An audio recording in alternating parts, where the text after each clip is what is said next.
उत्तर और दक्षिण की दिशा में ना सोएं, क्योंकि वो बदलाव आपके लिए बिल्कुल भी अच्छे नहीं हैं। अपने टखने के ठीक ऊपर तक अपने पैरों को अंदर रखें और इसे ढक लें और 30-40 मिनट ऐसे ही बैठें।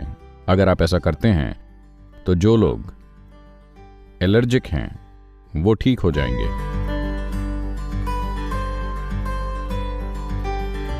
क्या चुंबक से इलाज हो सकता है और क्या चुंबक पहनने से स्वास्थ्य और आध्यात्मिकता में सहायता मिलती है? अगर आपको इसकी जानकारी नहीं है तो हम एक चुंबक पर जी रहे हैं।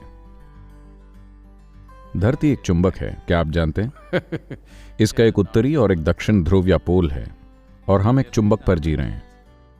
पर कोई लोग आपको एक छोटा चुंबक बेच रहे हैं जिसे आप अपनी कलाई पर पहन सकते हैं, जिससे आपका जीवन बदल जाएगा। मैं कह रहा हूं, जब आप इस चुंबक पर रहते हैं तो आपको दूसरे की क्या जरूरत है। ये एक काफी बड़ा चुंबक है और ये काफी प्रभावी है और आपका शरीर भी इसी चुंबक का एक हिस्सा है और ये अपने आप में एक चुंबक है। हो सकता है बहुत से लोग चुंबक की तरह काम नहीं कर रहे हैं, वो सबके साथ विपरीत ध्रुव हो सकते हैं या फिर एक ही ध्रुव जिससे हर कोई दूर होना चाहता है। तो बाजार की ताकतें बहुत कुछ कहती हैं। अगर आप अपने शरीर पर चुंबक पहनते हैं तो इससे आपके changes in the parameters. शारीरिक मापदंड में कुछ बदलाव आ सकता है, लेकिन इसका कोई मतलब नहीं है। अगर आप जाकर एक इलेक्ट्रिकल ट्रांसमीटर के बगल में खड़े हो जाएं, तो आप अपने शरीर में होने वाले बदलावों को माप सकते हैं। अगर आप किसी पेड़ के पास खड़े हो जाएं, तो आप वाकई अपने शरीर के बदलावों को माप सकते हैं।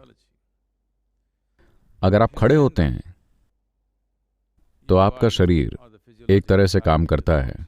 अगर आप सिर्फ जमीन पर लेट जाएं तो यह एक अलग तरीके से काम करेगा।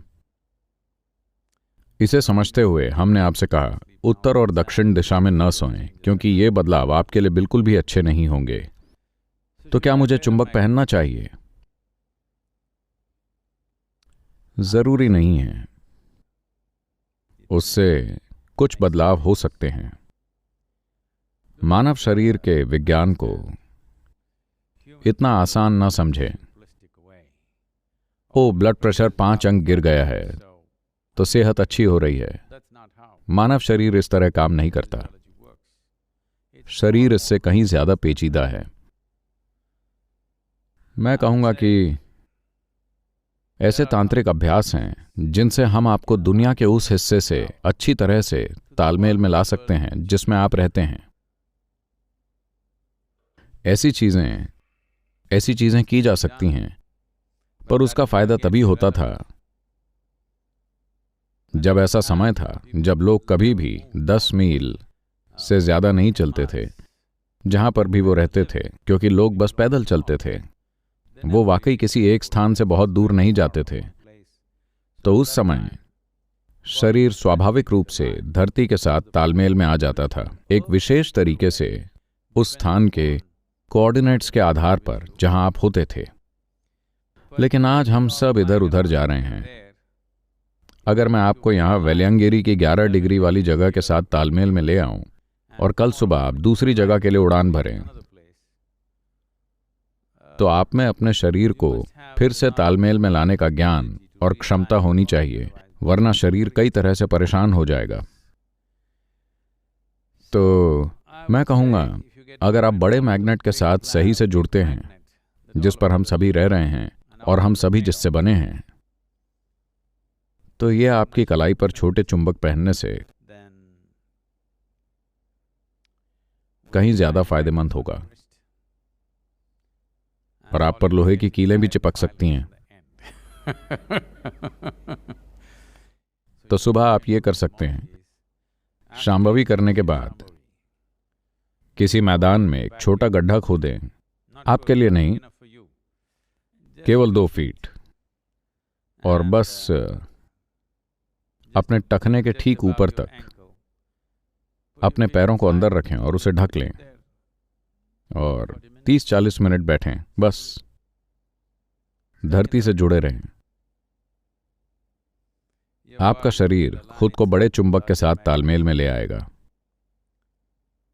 और आपको अपनी कलाई या अपने टखने पर चुंबक नहीं पहनने पड़ेंगे। वो चुंबक खरीदने की बजाय आप 2 फीट गहरा गड्ढा खोदकर उसमें अपने पैर रखकर उसे ढक दें। आपका सिस्टम बड़े चुंबक के साथ बहुत अच्छे से तालमेल में आ जाएगा और इससे कई चीजें जुड़ी हुई हैं, कई सारी चीजें। आपने भारतीय योगियों को गले तक मिट्टी में दफन होने के बारे में सुना है? मैं वही सुझाव देने वाला था, पर मुझे पता है कि आप वो नहीं करेंगे, इसीलिए मैंने पैर कहा। तो बस पैरों को मिट्टी में गाड़ दें। अगर यह वाकई मददगार है तो आप गर्दन तक खुद को गाड़ सकते हैं, यह अच्छी तरह काम करता है। वरना लोग एक सरल कॉस्मेटिक तरीका अपना रहे हैं। वो मिट्टी का स्नान या मड बाथ ले रहे हैं। धरती में दफनाया जाना बेहतर होगा। But the watered down version of being buried up to your neck is mud bath. You can try any one of them. लेकिन आपकी गर्दन तक दफन होने का आसान तरीका मिट्टी का स्नान है। आप कोई भी आजमा सकते हैं, लेकिन पैरों को गाड़ना आसान है। अगर आप ऐसा करते हैं तो आप देखेंगे, कम से कम सेहत के मामले में आप में से जो लोग एलर्जी से पीड़ित हैं, एलर्जी का मतलब है कि किसी तरह से आपको यह धरती पसंद नहीं है।